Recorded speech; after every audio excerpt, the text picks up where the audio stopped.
You're listening to the Grieving Mamas Club Podcast, a space for moms who are on the wild ride of motherhood while navigating their grief journey. We're Cara and Rashida. Between the two of us, we're motherless moms of 4 toddlers and an angel baby. Together, we're going to feel our feels, but also remind you that there's joy on the journey too. Let's dig in.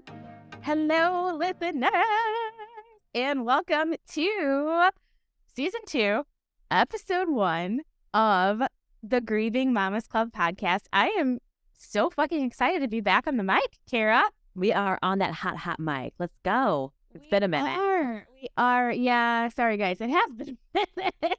It has been a minute. The holidays are holidaying. Yeah. And yeah, it's just a busy time of year at the end of the year. So Cara and I always end up taking a little bit of a break in our lives together. But we're back. We have so much cool content that I'm excited to share with you guys. We've gotten a lot of feedback on the kinds of grief journeys that we want to cover, right? Like I think we're going to do a whole pregnancy and grief series. We're going to talk about adoption. We're going to talk about, we've gotten infertility a couple times as something that people want us to cover. So we're going to do that. We're going to spousal loss. One of my very best friends has agreed to come on and talk to us about that, but she's actually expecting a little baby any day now, so we gotta wait for her to pop that baby out. Oh yeah, she's gotta recoup, adjust. So yeah, we're really excited. I'm pumped for where we're gonna take you this year, and as always, honored to get to do this. Absolutely. And I feel like this season will be more about like, okay, let's share more stories. Let's get some more content out there that's relatable, that is hopefully helpful, and it helps you realize that you're not alone in this journey at all. It feels, even though you're not alone, it will still feel lonely at times because no one can experience what you're feeling, and it's gonna suck, but it's okay. It's okay. We're here for you, gal. Of course. And so we thought we'd take this episode to just kind of like catch you guys up on what's been going on in our lives over the last, 8 weeks, and then jump back into the griefiness of it next week. But before we jump into that, Cara, I did want to share a stat with listeners that Cara and I found out a couple weeks ago. It's that the Grieving Mamas Club is being listened to in 20 countries. 20 countries, baby. What? I still cannot even. That's amazing. I can't either. Like I can't. Like that's wild. Yeah. Thank you guys. Yeah. And so thank you for sharing. Yes. If you are one of our international listeners, I thank you. Thank you for letting us be a part of your grief journey. Thanks for sharing with your friends. Thanks for showing up for us. But like my heart was like 20 countries. My heart can't handle it. Yeah.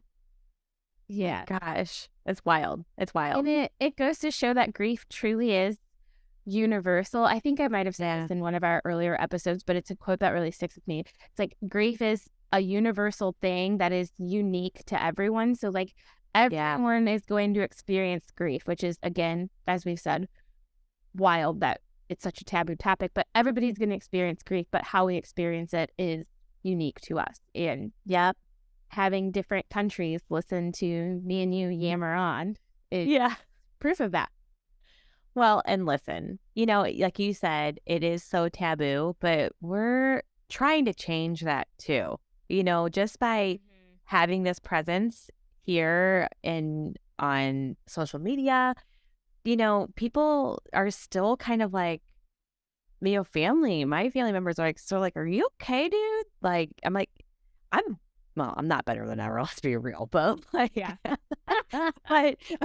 but yes, I'm great, but it's because I've learned that talking about it helps. True. And that is like probably like the biggest thing too. So totally. Yeah, we're here to change that. So let's keep talking about it. Keep feeling your feels. because it gets you to the other side. It makes things just a smidge easier. True. So true. Yeah. So, Cara, what have you been up to? Girl, I don't even know. Like, how do I even recap the past 8 weeks? It's only been 8. Like, it feels like it's been 3 years. And Brooksy Boy is 1 now. Yeah, Brooks is 1. Okay. He had his first birthday in early January. So he's still he's not walking. He's crawling. He's fast.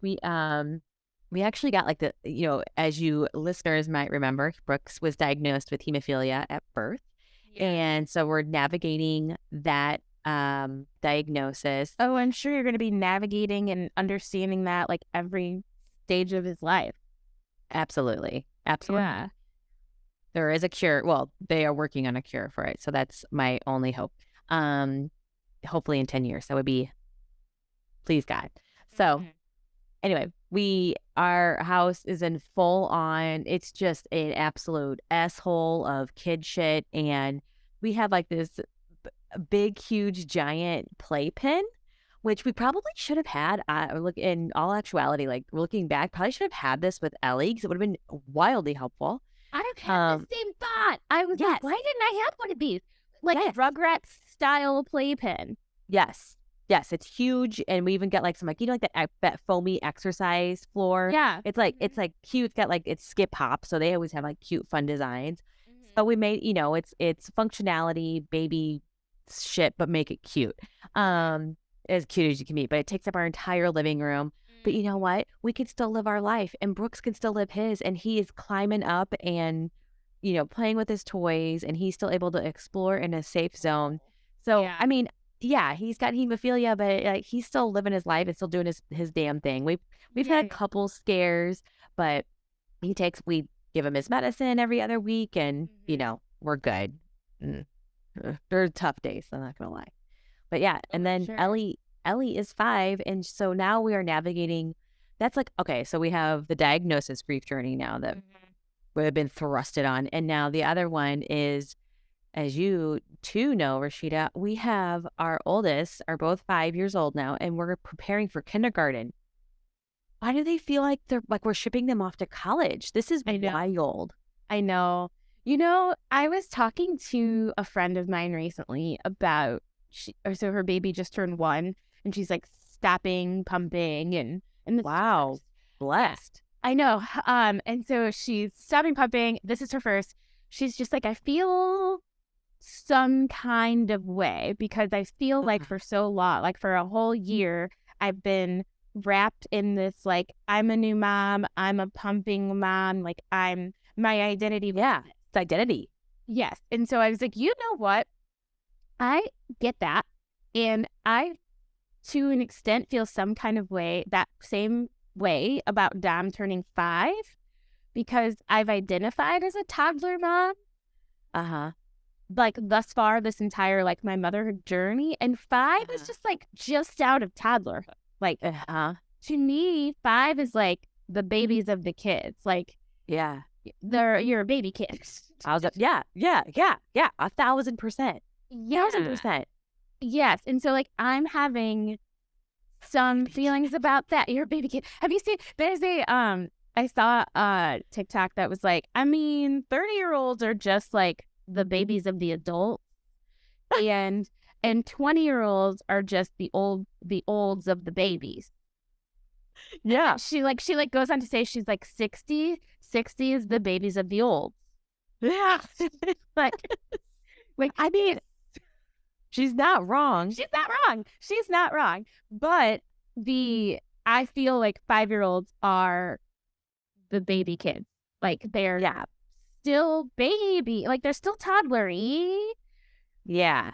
But they're like moving into like 7 and 8 is a kid. Yeah. Oh. I know. I know. And there is, to go back to what you're saying, there is some kind of like weird grief journey with it. Like some weird, like, I'm having a weird, like, he's 5. She's 5. And am I ready for this? The homework? Probably math. I know. albeit easy. I don't want to deal with it. That sounds terrible. But No, I mean, I feel literally the exact same way. it's just hard. It's hard to imagine folding that into, like, by the time you pick up the kids from daycare, preschool, whatever, it's like a mad dash to get these fuckers fed, bathed, into bed by 7 and 8 o'clock at night. And then it's time for you to do the same. Feed and bathe and have some time with your spouse, and then have some time to yourself. My God. I know. I skip straight to me. Listen, I know. Okay, honestly, we like our together time lately in the evenings. Well, actually, it's on Sunday nights it's like part of the Yellowstone series. It's 1923. Yeah. Oh yes. My God. And so that's what we watch together, and that's it. But then we get plenty. You guys, we get plenty of together time elsewhere. Yes. Yeah. No, I skip in the evenings. I'm like, so I'm gonna go upstairs. Read a book. Yeah. I'm gonna read over here. Yeah. Yeah. You're right. And also, it is them going to kindergarten. Like, I've started because I'm a planner. We were both account managers, so planning is what we do. Also, like, our actual life has to change. Like the kindergarten hours, different. Like, I just feel like it's going to be he's gonna have to be home with me in the mornings because school opens at like 8:30. So like I'll drop him. Like our lives are going to change. Yeah, like the actual like what we say. They're done with school at 3. Yeah. Okay, so you have the to wake clocks. Walk me through this. What are these? Because we clearly don't need them. Knock on wood. What time do your kids get up then? On the weekends? Oh God, I really don't want to jinx myself. Oh, don't say it, Cara. What is it? Is it 8:30? 5 in 30 seconds? Yeah, Brooks is sleeping until 8:30. But that's if we're like up pretty late. I know I'm also a terrible mom. I've already kept him up till like 10:30 at night, which we do that on the weekends. But I know with a 1-year-old, I feel like it's like kind of naughty. But like, I don't know, whatever. We're having fun, He's got to learn young. Ellie will sleep. Ellie will sleep till 9. If she doesn't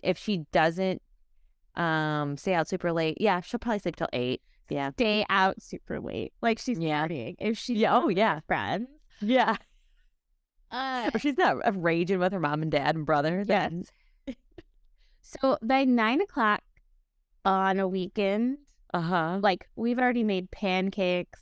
Yeah. We've probably already made a couple forts because the Dinehart children are bright-eyed and bushy-tailed by no later than 6:30. We have to alternate who sleeps in. Oh, wow. Well, that's also something we need to work on over here because, like Brooks, like it depends. Like generally he wakes up at 7, but he will sleep till 8. Depends again if we're out late. Guess who's getting up all the time? That's another topic potentially. Something. It is. The invisible motherhood. The invisible load of motherhood. Yes. The invisible load. Oh my God. Yes. Yes. Yeah.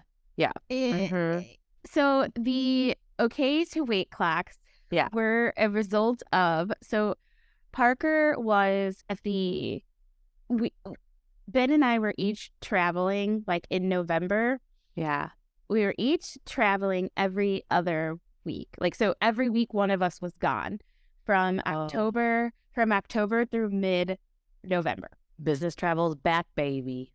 Yes. And so we essentially like caused Parker's sleep habits to be an absolute fucking dumpster fire. Like, so because the way we were surviving, in life with 2 is all about surviving. But the way we were surviving was that basically whoever was home with the kid, like whatever you had to do to get them to sleep and like give yourself a moment was like okay with the other one, like the other parent. So like if you weren't following bedroom protocols, we didn't care. If you were giving 17 candy bars and then making them run down the street naked and come back, the other parent didn't care. Like whatever you had to do to like get them down. Because like you said, there is something like absolutely hellish to me about the hours of 5 to 7. It's horrible. It happened again tonight. Bride's like, is everything okay? And I'm like, I have 2 people who are crying at me because they're starving, plus a dog who's like eating. I'm also starving. Food. Like I too am starving, so I'm making us dinners. Yeah, I'm also cleaning the dishes, putting away dishes. Actually, he was helping with that. But like, I'm also packing breakfast and lunch and snack for the next day. Ellie has gymnastics. We have podcasts. We have shit to do, places to be right at 7 and 7:30. Like, yes. It's just like a special hell to me. And so thank you for that. Yes.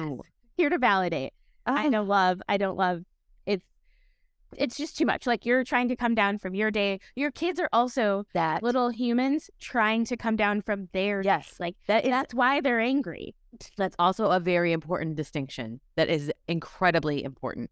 Yes. And so like everybody's trying to decompress, but like your little kids can't decompress without your help. Like it's just, I hate it. Anyways. Yeah. So all of that to say, knowing that it sucks as much as it did, we were just like, however you can get the kids fed, bathed sometimes that wasn't even on the docket. Absolutely. And into beds is what you had to do while you were solo parenting. So as a result, though, we had kids clean butts, full hearts. Let's go. Yes. Yeah. But we had like kids sleeping on couches. Everybody's taking melatonin. Parker's sleeping on the floor in our room. Dom's still in his fucking sleeping bag. Like we were like, you could probably come into our house at 8:30 and be like, what is going on in the House of Commons? Like, why is there a child over there? Why is that mom just sitting on the couch between 2 kids rocking back and forth drinking wine? Like, it's so totally by our own fault and laziness. Parker's sleep schedule got effed. Like, absolutely. Yeah. So she got to a point where like it took her 2 hours to go to sleep. So we'd try to start the process at like 7:30. By 9:30 at night, she was still screaming. Oh. We couldn't stay consistent because we were tired. So we would also like give in to whatever she said. So like she would be like, she's overtired at that point. Yeah. And so like she wants to sleep on the floor. So we'd put her on the floor in her room, and then I'd have to sleep on the floor, or Ben would have to sleep on the floor. She woke up like easily, no exaggeration, 2 to 3 times a night as a 2.5-year-old. When you have a newborn, you expect that going into it. But once you get that first night of sleep, you get that little taste of like a 6-hour stretch, and then there's any slight hint of sleep regression, it's like a Mack truck hitting you, and you cannot. It's like, you're like, what just happened? You can't. Yeah.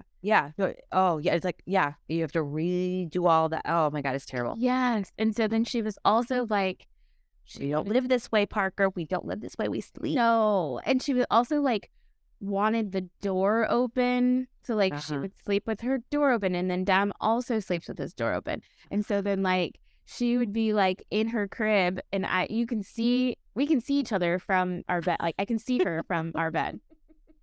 Like, guys, so like, you. Yeah. She would be in there with the door open screaming, and I would just be like trying to fucking read a book. Yeah. Yeah, because you can see you. Yeah. Like, these fucking melatonin work.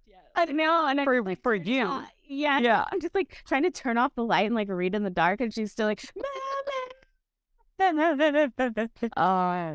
So we get to the absolute end of our ropes by mid-December, and we did something we said we would never do, but we got a sleep consultant.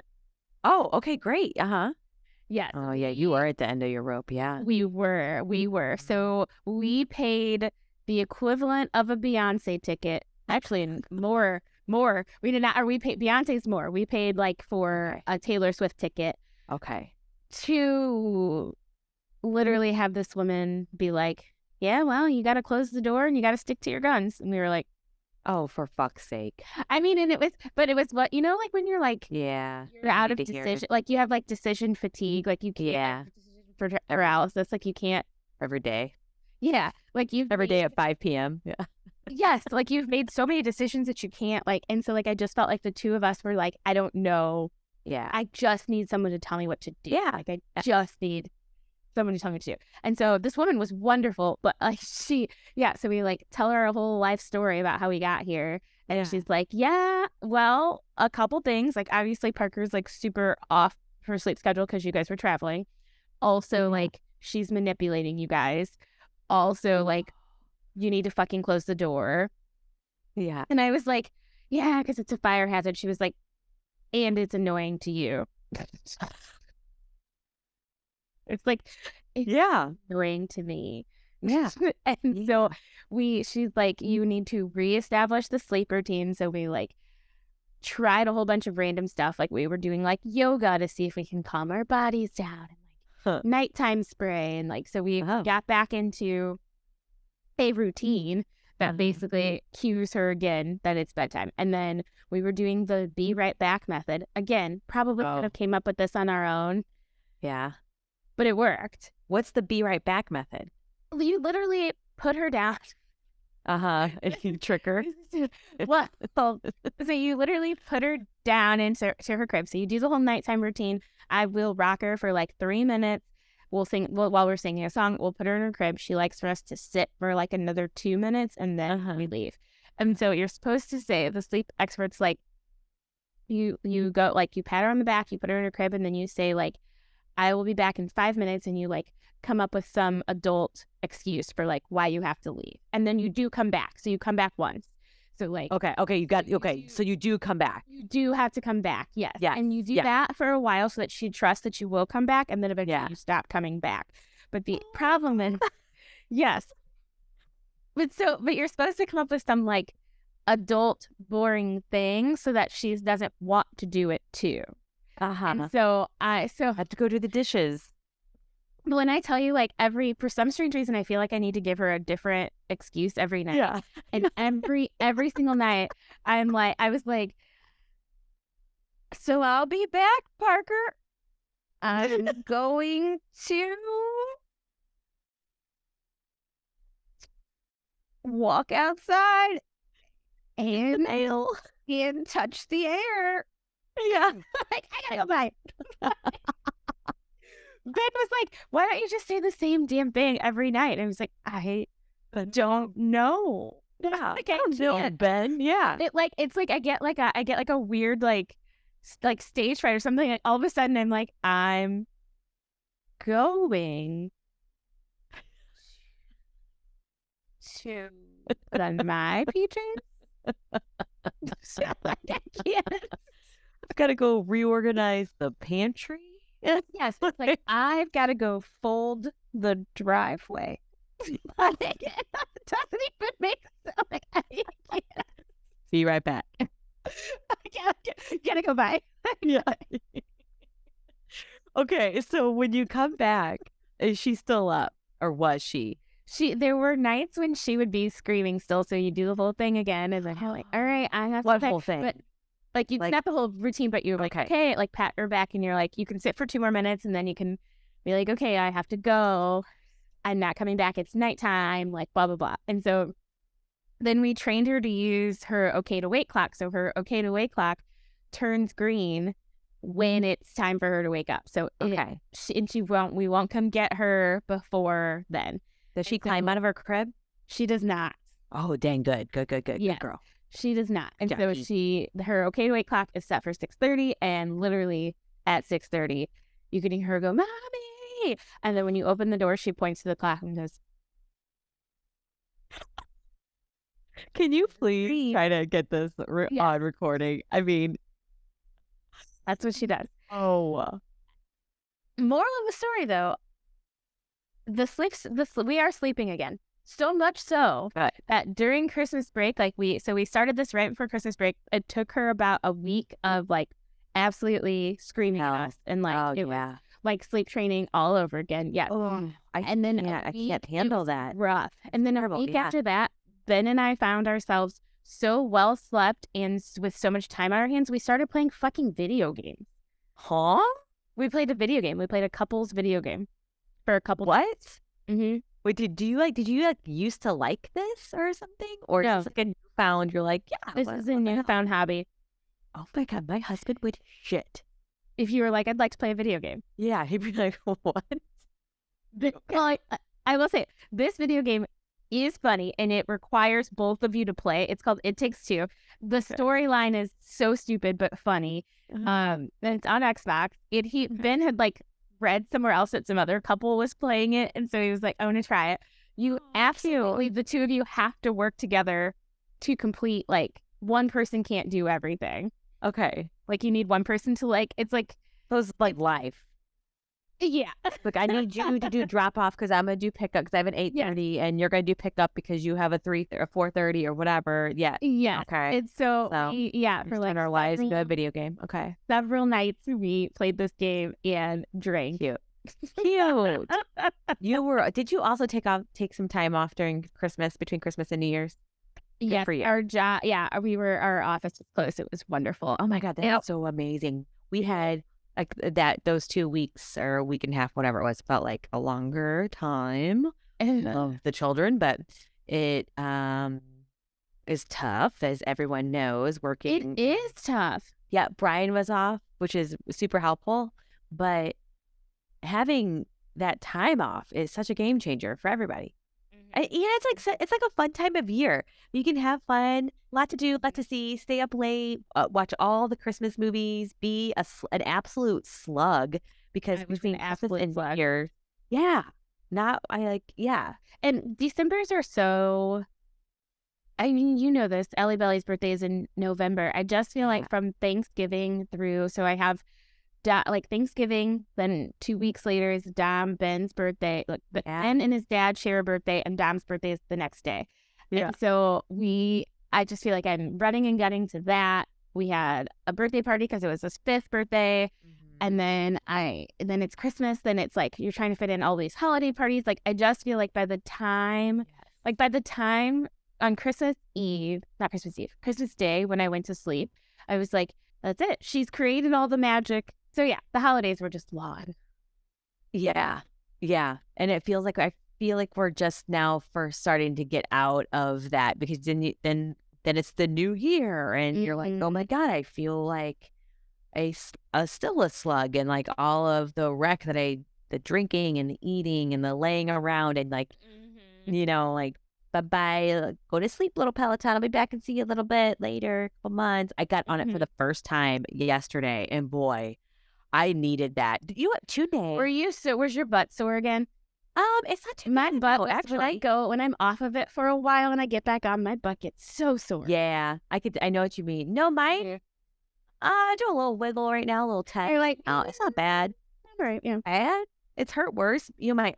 So Tune Day. Okay, let me just clue you in a little. We know we love her. So she has these 30-minute. You gotta choose 30 minutes with Tune Day.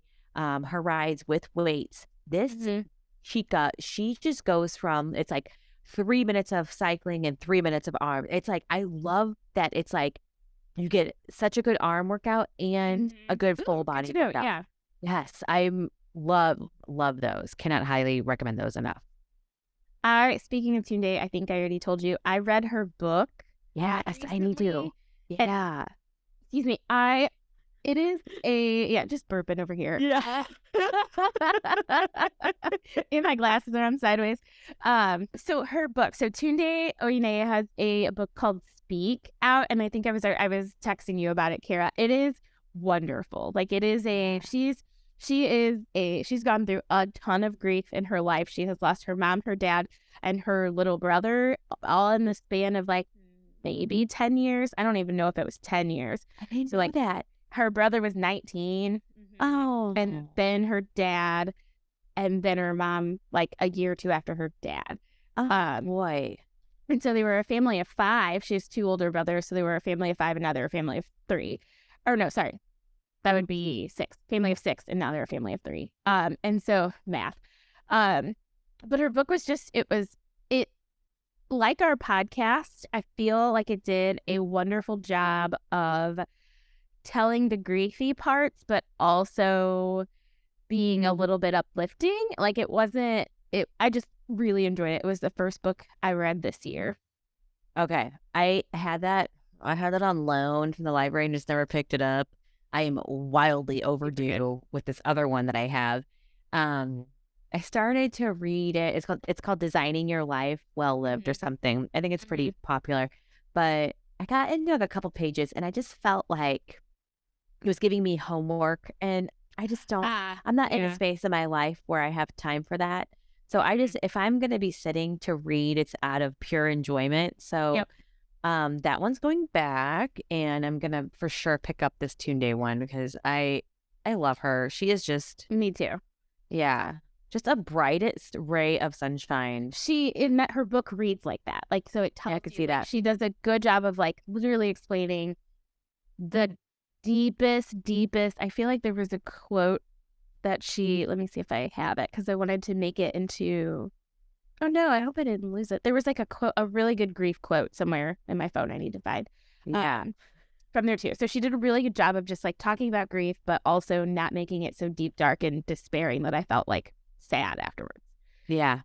So it's awesome.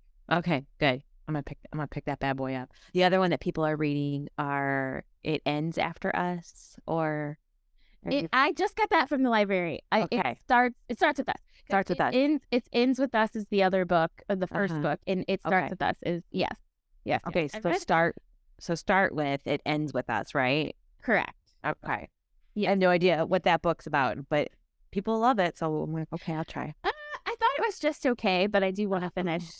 I'm in the minority. I am apparently very much in the minority of that. People are like, that's the greatest book of all time, and I'm like, I don't know about that. Well, they also said that about that. What's that gray book, like with 50 Shades of Grey? Oh yeah, and I read and it's some like of really that. Awfully written. Yeah.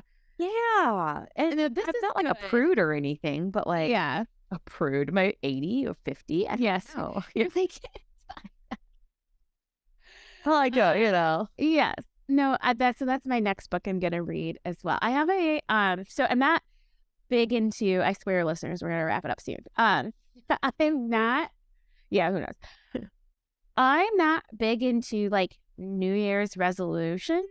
Like, no. I don't do like lose 50 pounds or like anything like that. And I actually try really, really hard not to assign like a numeric goal to something I need to do, because if I don't hit it, then I feel like a failure. So I try not to do that. But I read 25 books last year. I don't know it. Yes, 25 books last year. And so I want to be able to do that again this year. Yeah, I think that is an amazing goal. Yeah. Yes. Yeah. Pumped about that. And I'm already like 4 books in. So damn, I should hit it. Yeah, I should hit it.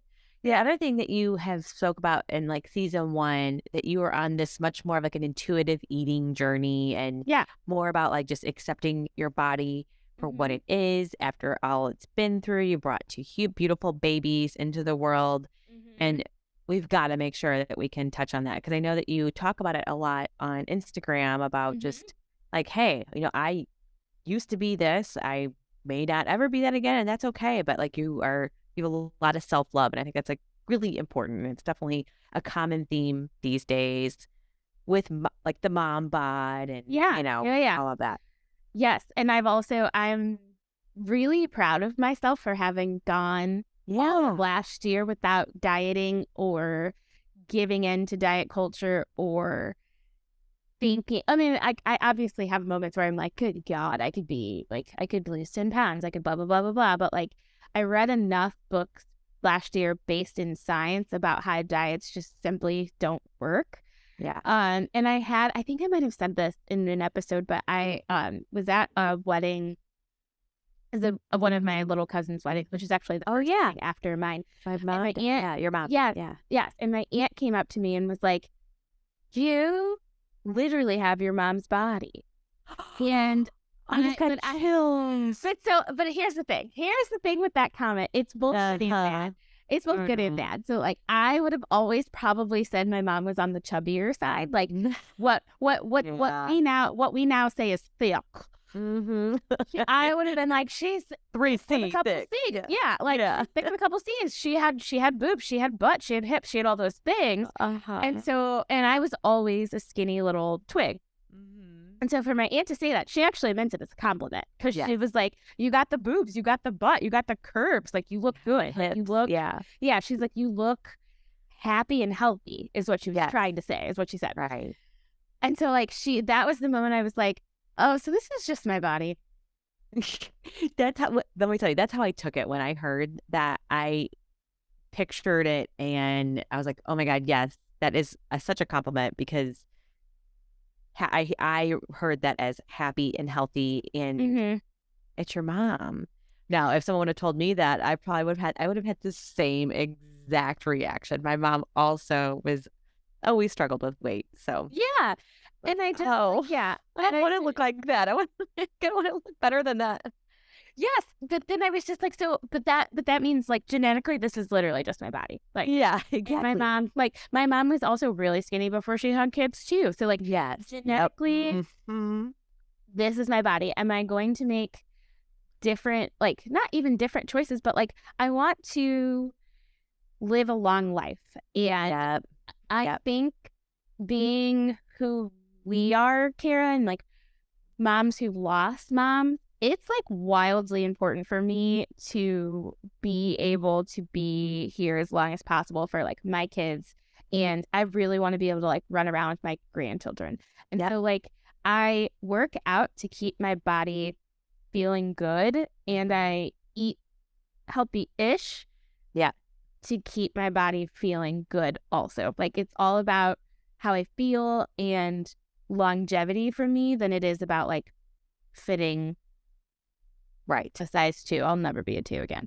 No, that's not where happiness lies. Absolutely not. Happiness lies when you can get up from the floor and not be like, oh my God, it sucks down here. I can't get down here and play Barbies or cars with my kids. And that's where I was getting, and I'm trying to turn it around. But like, that sucks. I don't want to. I'm 37. I'm 37. Like I should not feel that way. That's ridiculous.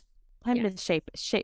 That's Anywho, 100%. I know. I think that also, my mom lost her mom as an adult. I was 13, so I was, in high school. My brother was a little bit younger than, but she lost her mom well into her adulthood. So I would.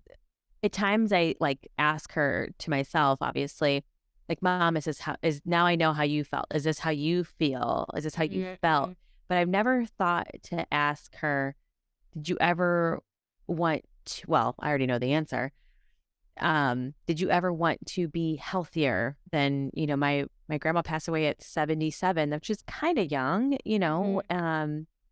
she went to the doctor. My mom did not. So like, that's my answer. So anywho, now knowing, like you said, we lost our mom so young, we want to live forever and be there for our kids because we don't want them, I just don't want them to experience that. I guess Right. Yeah. And so I make choices to take care of myself so that I can be my best me. But my best me is not conventionally skinny. No. And I'm cool with that. Yeah. I've got new clothes. Exactly. They feel that, I can wear jeans now that don't hurt. They're not leggings, but they're our office appropriate jeans, and that's fine. Yes. Tis. Anyway, I think that we did a sufficient job of recapping the past 8 weeks and then some, I'm sure. But guys, we are so, not guys, gal pals, we are so excited to be back. Hit the ground running, maybe. I don't know. Life happens. Life do be happening. Cara, listeners, Cara now knows what it's like to be a mom of 2 for a year, and she's tired. Oh, God. I feel like we're going to have to do a follow-up episode. Because remember we did, like, I gave you all of the pointers of, like, we did going from 1 kid to 2 with just me talking to you. Yeah. I think we got to do a follow-up of, like, you just being like, okay, listen. Yeah, absolutely. Add it to the list. All right, girls. Thanks so much for listening to the Grieving Mamas Club podcast. When times get tough, just remember, you're a badass bee and you got this, mama.